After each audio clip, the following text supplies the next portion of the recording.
नमस्कार दोस्तों, स्वागत है आपका एक बार फिर से आपके अपने YouTube चैनल कंपटीशन प्रिपरेशन पे। आई होप आप सारे बहुत अच्छे होंगे और अच्छे से पढ़ाई भी कर रहे होंगे।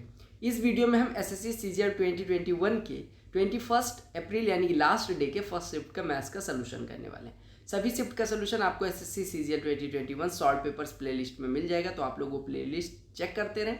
पीडीएफ आप लोग परेशान कर रहे थे। पीडीएफ मैंने कंपाइल करके एकदम प्रिंटेबल फॉर्मेट में, बस जो जिन्होंने आंसर की भेजी थी उनका जो डिटेल था वो हाइड करके आपको प्रोवाइड कर दिया है। तो आपको टेंशन लेने की कोई ज़रूरत नहीं है। आप जाके वो प्रिंट आउट लो, कोई थंबनेल और वो वाली चीज़ें दिक्कतें नहीं है। थंबनेल क्या बोलते हैं उसको, वाटरमार्क वाली दिक्कतें नहीं है। आप प्रिंट ले लो और उससे प्रैक्टिस करने में आसानी रहेगी। और उसी ऑर्डर में पीडीएफ है जिस ऑर्डर में हम यहाँ सोल्यूशंस कर रहे हैं। ठीक है, तो चलो स्टार्ट करते हैं। और वीडियो पसंद आएगी तो वीडियो को लाइक कर लेना, चैनल पे नए होना सब्सक्राइब कर लेना। और बाकी यूजफुल कंटेंट आते रहेंगे, तो जिन पे नोटिफिकेशन नहीं आ रहा वो लोग सब्सक्राइब करके बेल आइकन प्रेस कर दो। ठीक है, तो चलो पहले प्रश्न पे आ जाते हैं। कहा गया कि दो स्टेशन ए और बी हैं जिनके बीच की दूरी 200 किलोमीटर है। कहा गया एक ट्रेन है जो ए से बी तक 75 की स्पीड से जाती है और दूसरी ट्रेन बी से ए तक 85 की स्पीड से आती है। कहा गया डिस्टेंस क्या होगी। ठीक है, what will be the distance between two trains 3 minutes before they meet, यानी कि 3 मिनट पहले उनके बीच की दूरी क्या होगी।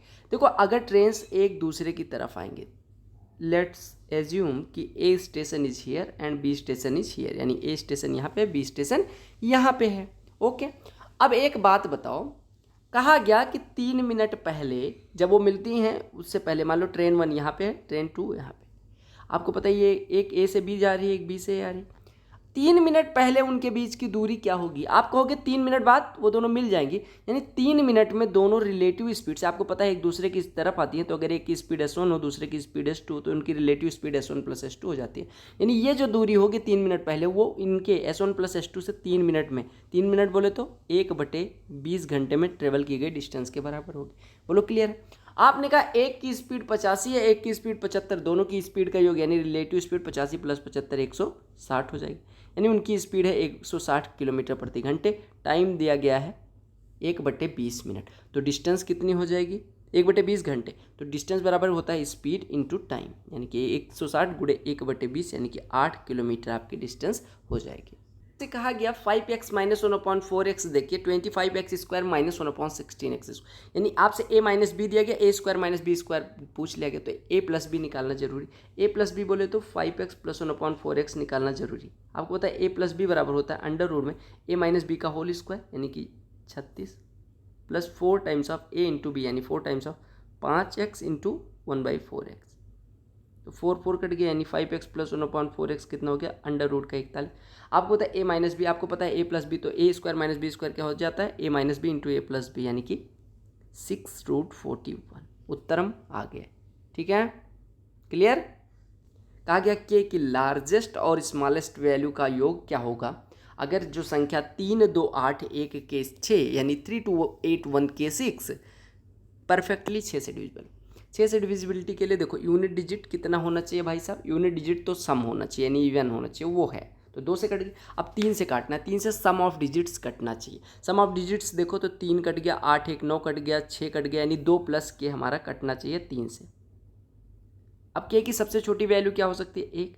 के की सबसे बड़ी वैल्यू क्या हो सकती है, 7। अगर के बराबर 7 रखेंगे तो भी ये 3 से कटेगा, के बराबर 1 रखेंगे तो भी। के की लार्जेस्ट वैल्यू 7, स्मॉलेस्ट वैल्यू 1। योग पूछा गया था, 7 1 कितना होता है, आप कहेंगे 8। एक आदमी है, उसकी सैलरी 50% बढ़ाई जाती है, फिर 50% घटा दी जाती है, तो उसकी सैलरी में कितने का चेंज या डिक्रीमेंट हुआ है। ठीक है, आपको दिया गया, आप x% और y% अगर सक्सेसिव पूछा जाए तो होता है x plus Y plus XY/100।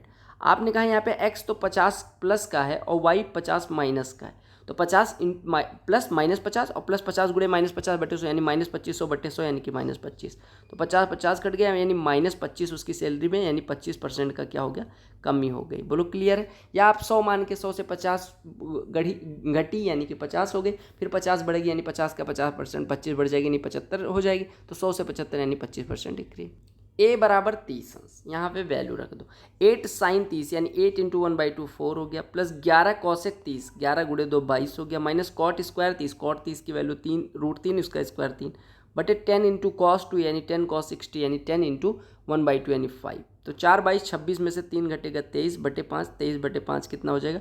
5 चौको 20 सही 3/5 उत्तरम। क्लियर। अगला प्रश्न देखो, तो बहुत आसान सा प्रश्न है। इससे पहले कल ना CHSL का रिज़ल्ट आया, CHSL 2019 का फाइनल रिज़ल्ट। और जब ही ना फाइनल रिज़ल्ट आता है, इवन उसमें मैं पार्टिसिपेट करूं, अब आपको पता होगा कि CHSL ना मतलब SSC का कोई एग्ज़ाम अब मैं देता नहीं, बट एक अलग ही लेवल की फीलिंग होती है, मतलब अलग ही खुशी होती है। फिर किसी का नहीं होता तो वो मतलब समझ रहे हो, मिक्स्ड फीलिंग। तो मुझे ना उतना ही खुशी भी हो रही होती है, किसी का नहीं होता उससे दुख। तो कल मैंने 4 लाइनें लिखने, ऐसे पता नहीं क्या मन में आया, मैं थोड़ा दुखी भी था थोड़ा खुश भी था, तो मैंने एक 4 लाइनें लिखी थी, टेलीग्राम पे शेयर भी करी थी। आई होप आपने पढ़ी हो, यूट्यूब के कम्युनिटी में भी शेयर करी थी। पढ़ लिया करो यार, जब भी टाइम हुआ करे तुम्हारा भाई थोड़ा लिखने का प्रयास करते हैं। देखो ये 7.03 का क्यूब लिखा हुआ है, और 0.027 जो है ना वो 0.3 का क्यूब है। यानी आपने कह दिया ये लिखा हुआ है 7.03 का क्यूब माइनस इसकी जगह पे 0.3 का क्यूब। अब आपके ऊपर यहाँ पे लिखा है a cube minus B cube, जो कि होता है कितना? a माइनस बी यानी 7.03 माइनस 0.3 यानी ये हो जाएगा 6.73, और into A square plus A B plus B square, जो कि नीचे है तो उससे कट जाएगा, यानी आपका उत्तर हो जाएगा 6.73। आपको पता है ना कि a cube minus B cube में अगर हम a square plus A B plus B square से भाग कर दें तो ये a माइनस बी आ जाता है, क्योंकि a cube minus B cube का फॉर्मूला यही होता है। ठीक है, सिंप्लीफिकेशन का प्रश्न है, कोई दिक्कत नहीं होनी। 4 छक्के 24 1 25/4 ये लिखा हुआ है। ठीक है, और इसमें गुणा करना है 16/15 से। ठीक है, 4 से कटा 4, 5 दिया 15, 5 बचे 25 यानी 20/3 इसकी वैल्यू हो गई।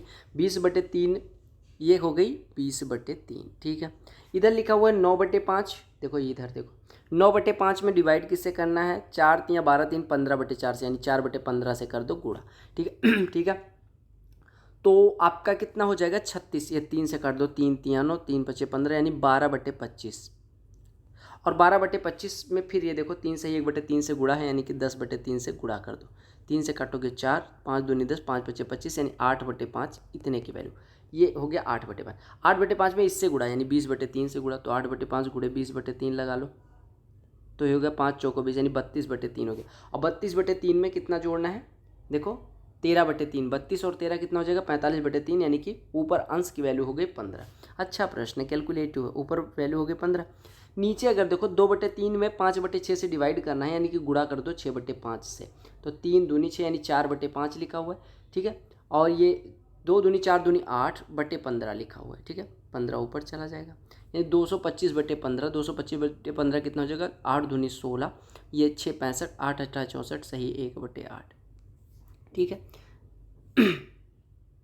प्रश्न पढ़ो और उत्तर देने की कोशिश करो। हिंदी वाले भाइयों के लिए मैं पढ़ दे रहा हूँ। अनिल ने 5,000 रुपये 10 साल के लिए इस प्रकार से उधार दिए कि 6% पर एनम पहले 2 साल के लिए, अगले 2 साल के लिए 8% और 4 साल के बाद वाले के लिए 10% ब्याज मिलता है, तो उसे ओवरऑल कितना ब्याज मिला ये पूछा गया। चाय पी रहा हूँ, है ना, मज़ा आ रहा है। देखो 2 साल के लिए उसे कितना मिला? 6% यानी 12% पहले 2 सालों के लिए मिल गया, 8% अगले 2 साल के लिए यानी 16% फिर मिल गया, और 10% मिला 4 साल के बाद। आपने कहा 4 साल के बाद उसके पास कितने साल बचे? 6, यानी 6 साल के लिए 10% यानी 60% उधर मिल गया, यानी ओवरऑल ब्याज कितने मिला? 60 76 88। 5,000 का 80% होता है 4,000, 8% हो जाएगा 400, तो टोटल कितना हो जाएगा? 4400 रुपये। कहा गया कि 2400 एम्प्लॉयज़ हैं टोटल कंपनी में, जिसमें डिफरेंट ऑर्गेनाइजेशन डिफरेंट ऑफिसर्स में अलग अलग एम्प्लॉय परसेंटेज या एम्प्लॉय डिग्री दी गई है, शेयर उनका कितना है। ठीक है, कहा गया 40% एम्प्लॉयज़ ए के शिफ्ट कर दिए जाते हैं बी और ई में। 126 टोटल है, उसका 40% कितना हो जाएगा? 50.4। 50.4 का आधा यानी 25.2 डिग्री किस में हमने जोड़ दिया? बी में, और बाकी ई में। ई से हमें कोई मतलब नहीं। तो कहा कि आप बी और सी में एम्प्लॉयज़ की संख्या क्या हो जाएगी? बी में 18 थे, सी में 54 थे, टोटल मिलके 72 हो रहे थे, 25 और आ गए यानी 97.2 डिग्री बचे। आपको दिया गया टोटल एम्प्लॉय यानी 360 डिग्री कितना है? 2400। 360 डिग्री 2400 है। बोलो क्लियर? अगर तो यहाँ से आप निकाल लो कि 36 डिग्री 240, 12 से काट दोगे 3 डिग्री कितना हो जाएगा? 20। 3 डिग्री 20 हो गया, 3 डिग्री 20 हो गया, तो इसका ये कितना गुना है भैया? देखो 3 डिग्री बराबर 20 हो गया, तो इसका 32.4 गुना, यानी कि 20 का 32.4 गुना हो जाएगा, तो 20 गुणे 32.4 यानी कि 2 गुणे 324 लिख लो, तो कितना हो जाएगा 648 एम्प्लॉयज़ हो जाएंगे। क्लियर। जब काम वाली बात आती है तो मुझे वही याद आता है कि आपकी पढ़ाई में आपके पेरेंट्स ने काम किया, आपने काम किया, फिर आपको सक्सेस मिली, तो सक्सेस में आपका ही हक नहीं है। जो लोग कहते हैं कि मैं पापा को साथ नहीं रखूँगा, मम्मी को साथ नहीं रखूँगा, ठीक है, या बहनों को हिस्सा नहीं दूंगा, अपनी कमाई में कमा के मौज नहीं कराऊंगा, शादी कर लूँगा, बस बीबी ही सब कुछ हो जाएगी, तो उनको मैं बताना चाहता हूँ बे कि तुमने जितनी मेहनत करी ना, तुमने इतनी मेहनत करी। इवन मैं तो अपना बता रहा हूँ, मैंने अपनी पढ़ाई में इतनी मेहनत करी है, ठीक है, 0%। पापा, मम्मी, फैमिली, बहनें, अम्मा, सारे लोगों ने मिल गई थी, तो जो मेरी नौकरी हो किसकी हुई, पापा की। अभी जो मैं पढ़ा पा रहा हूँ ये किसकी वजह से, पापा की वजह से। क्यों? क्योंकि पापा मुझसे और काम नहीं दे रहे हैं, मेरे पे टाइम बच रहा है ना। ए और बी 8 और 12 दिन में कर सकते हैं, ठीक है। कहा गया कि काम तो शुरू हो जाता है एक साथ, 12 को 18 लिखते, काम तो एक साथ ये शुरू करते हैं, ठीक है, काम तो एक साथ ये शुरू करते हैं, लेकिन 2 दिन पहले, काम खत्म होने के 2 दिन पहले ए भाई साहब छोड़ देते, तो काम कितने दिन में खत्म। देखो भाई साहब, अगर मैं मानूँ 8 और 12 कैल्शियम, तो 24 यूनिट टोटल वर्क हो गया, ठीक है। अगर ये एक बात करूँ तो ये एक दिन में 3 करते होंगे, ये भाई साहब एक दिन में 2, टोटल x दिन काम चला होगा, तो इन्होंने x दिन काम किया, यानी 3x काम किया, इन्होंने x-2 डे, क्योंकि अच्छा ए ने छोड़ दिया, ठीक है, यानी ए ने x-2 डेज काम किया होगा, यानी इन्होंने कुल काम किया होगा 3 × x-2, और बी ने पूरे दिन काम किया, यानी 2x। टोटल काम जो है वो 24 के बराबर, यानी 5x बराबर 30, यानी x बराबर 6 दिन, तो टोटल काम कितने दिन चला, 6 दिन। क्लियर। मैं सोच ही रहा था कि अच्छा प्रश्न क्यों नहीं आ रहा, एक देख लो, अच्छा प्रश्न है, कोई दिक्कत नहीं है, बेसिक फॉर्मूले पे थोड़ा कैलकुलेशन आएगी, बाकी कुछ नहीं। कहा गया 2 संकेंद्रीय वृत्त हैं, संकेंद्रीय मतलब जिनका केंद्र समान होता है, ठीक है, एक ये दिया गया है और दूसरा ये वाला है आपका संकेंद्रीय वृत्त है, ठीक है। कहा गया कि जिनकी रेडियाई दी गई, त्रिज्या 26 और 16, ओके, कोई दिक्कत नहीं।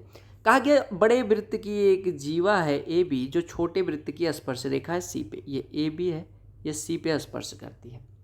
कहा गया कहा गया एडी डायमीटर है, एडी आपको पता है, अगर संकेंद्रीय वृत्त होते हैं तो जो डायमीटर इसका होगा उसी का पार्ट छुटकू वाले ट्रायंगल का, छुटके वाले वृत्त का हो जाएगा। आपको एडी डायमीटर दे दिया गया, सी डी की लंबाई पूछ ली गई, सी डी आपको निकालना कौन सा, मैं कलर चेंज करके बता दे रहा हूँ, ये वाली दूरी निकालनी है।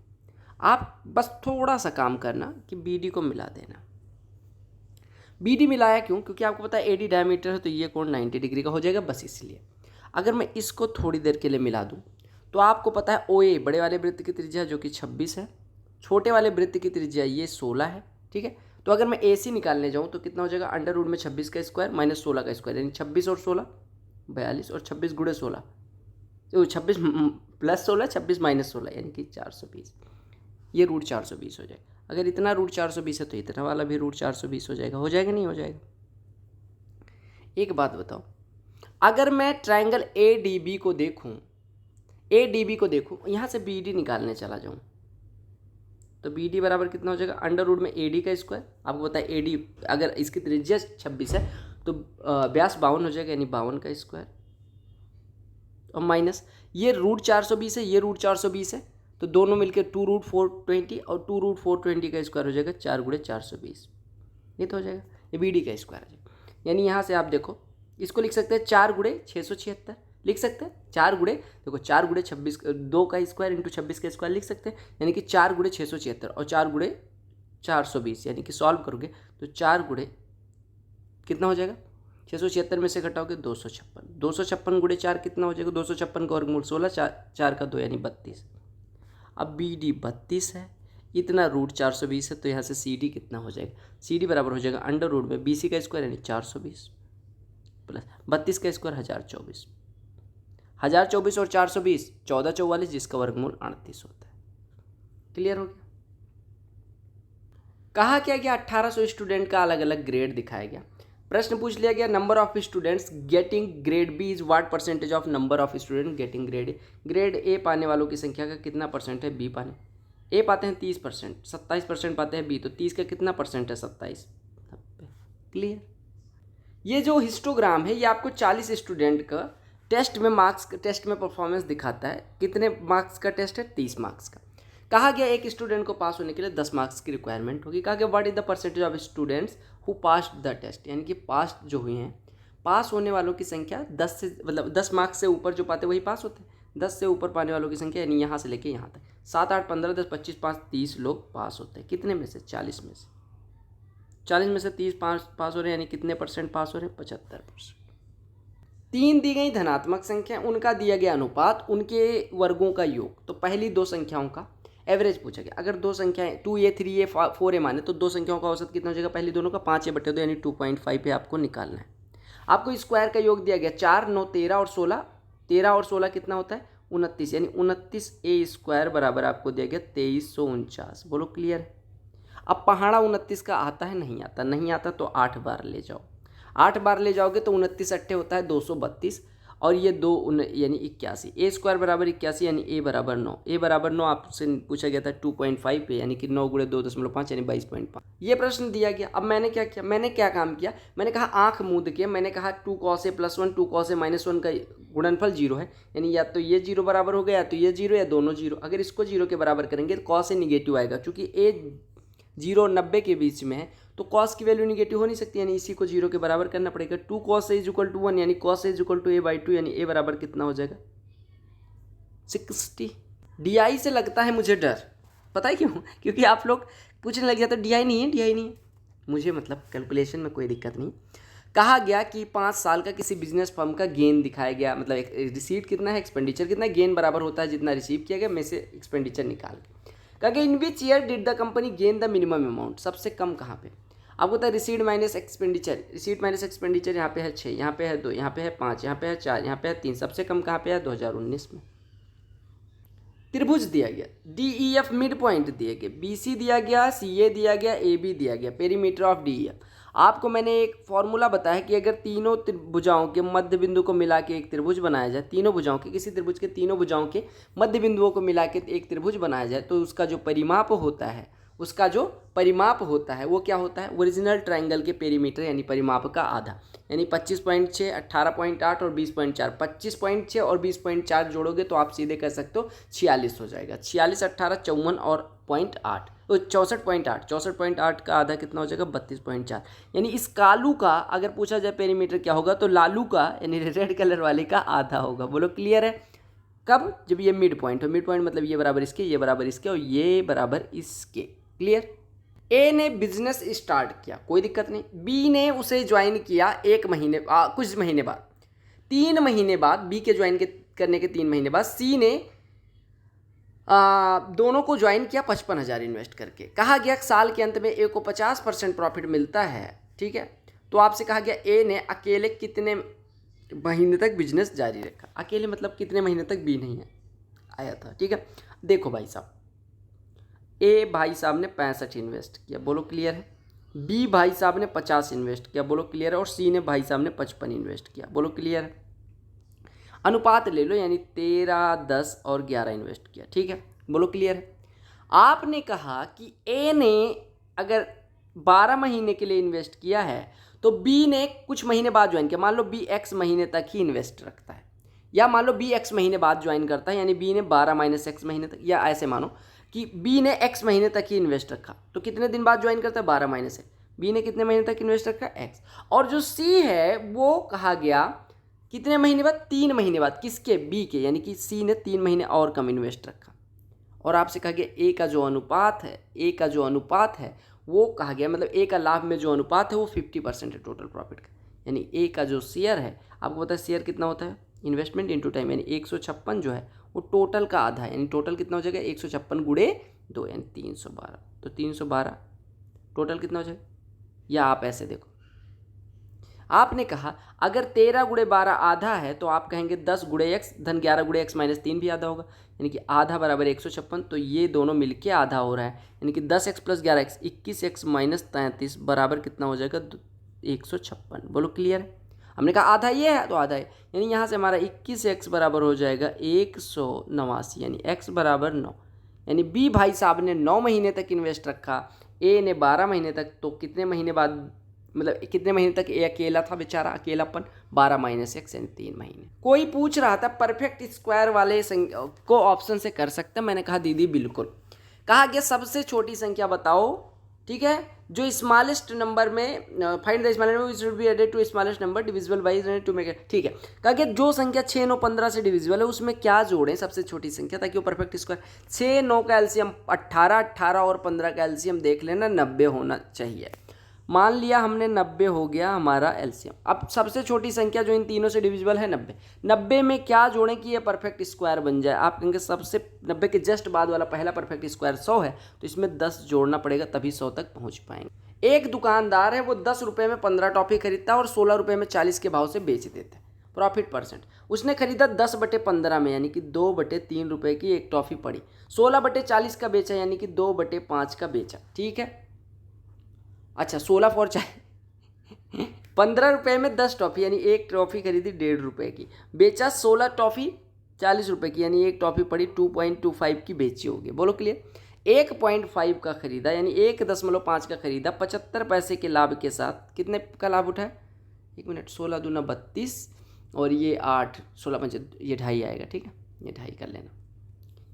हाँ 1.5 पे 1 रुपये का प्रॉफिट, यानी 1/1.5 यानी कि 2/3%, 2/3 भिन्न में अगर बात करें तो प्रॉफिट और सीपी का रेशो 1/3 होता है, 33 सही 1/3%, तो 2/3 हो जाएगा 66 सही 2/3%। एक हाउस होल्ड अप्लायंसेज यानी कि घरेलू जो सामान लगते हैं उसका बनाने वाली कंपनी है, हमें नहीं मतलब कौन सी कंपनी, कौन सा हम गृहिणी है। कहा गया 2 डिस्काउंट देती है 20% और 35% का फूड प्रोसेसर के खरीद पे। कहा गया अगर 4580 रुपया लिखा गया हो तो इस पर अगर इतने का डिस्काउंट दो तो कितने की बिकेगी। आप देखो 20% 35% का रिजल्टेंट, अभी आपको मैंने बताया x + y - xy/100, तो 20 35 55 में से घटेगा कितना 7, 55 में से 7 घटेगा 48% का डिस्काउंट, 48% का डिस्काउंट यानी 52% पे बेची जाएगी। 52% आपको पता है 45 80 का 10% होता है, या देखो 50% कितना हो जाएगा, इसका आधा यानी कि 2290।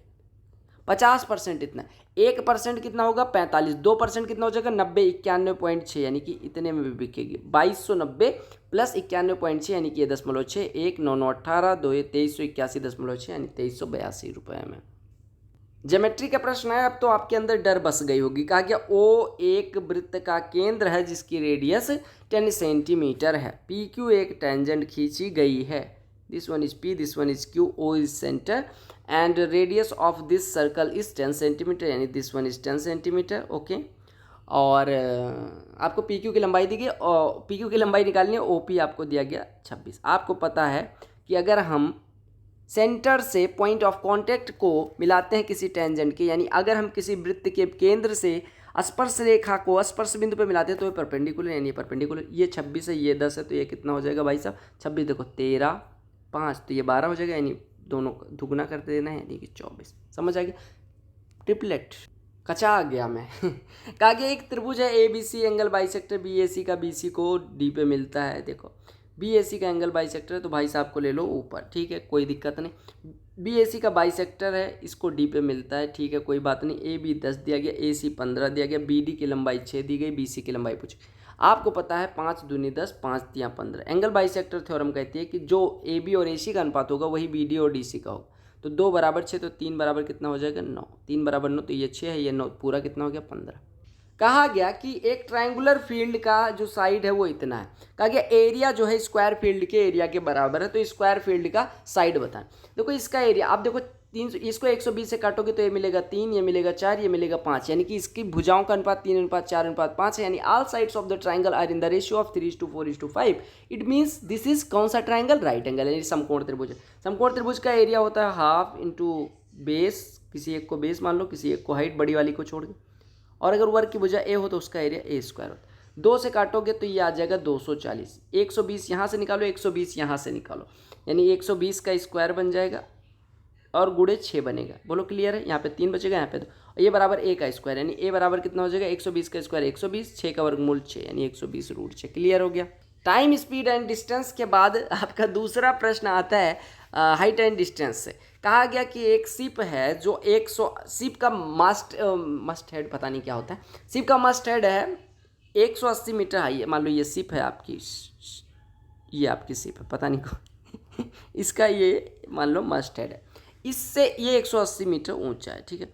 कहा गया एक बोट जो है उस पे अगर हम बात करें, बोट ये मान लो आपकी है, ये बोट है, इस पे जो कोण बन रहा है वो 60 डिग्री का बन रहा है। तो आपको डिस्टेंस निकालनी, आपको पता है अगर ये 60 डिग्री हो, ये 180 हो, आपको पता है परपेंडिकुलर और बेस का रेशियो √3:1 होता है। तो अगर √3 बराबर 180 √3, 180 यानी 1 बराबर 180 बटे √3 यानी कि 60 √3, तो यही आपका 60 √3 हो जाएगा।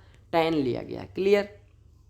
तो ज्योमेट्री जिनको लग रहा था नहीं पूछा गया, मुझे लगता है इसमें ज्योमेट्री के मिनिमम 5 से 6 प्रश्न आपके आए होंगे। स्टार बैच वाली ज्योमेट्री की प्लेलिस्ट जरूर देखें, बहुत इंपॉर्टेंट बनेगा आपके CHSL के लिए भी। दूसरी चीज़, स्टार बैच वाली प्लेलिस्ट में मेंसुरेशन भी मैंने बहुत डिटेल में करवाया, और जल्दी से इसके बाद 2 शिफ्ट बची हैं आपके CGL 2021 की, वो करवाने के बाद फिर से हम स्टार बैच पे कूद जाएंगे। तो don't worry for that. Bye, take care, all the very best for your all exams. और यहाँ पे जो अपने चैनल का लोगो दिख रहा है उस पर क्लिक करके सब्सक्राइब करो, माथा फोड़ दो, जैसे मन करे करो, आई डोंट नो, बस आपको सपोर्ट करना ही पड़ेगा, ठीक है। और ये सारी प्लेलिस्ट जो दिख रही हैं वो देख लेना, बाकी